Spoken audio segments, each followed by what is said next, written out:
Raison à la poursuite qui avait déposé une requête en ce sens pas plus tard qu'hier. Il faut dire que c'est extrêmement rare qu'un procès se déroule sans la présence de l'accusé. Il y a des conditions particulières à respecter et c'est le cas dans cette situation selon le jugement qui a été rendu ce matin.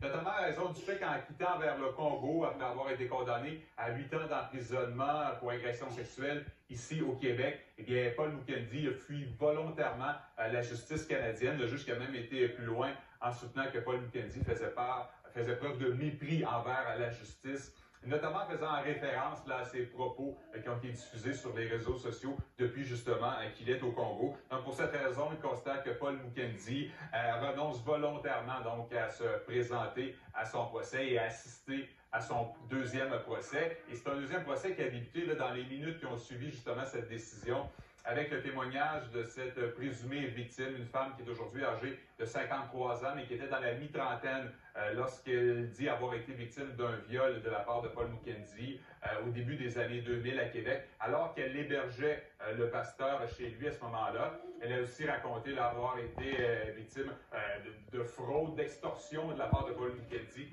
qui l'a poussé à la fuite. Donc c'est un procès qui pourrait aller très rapidement.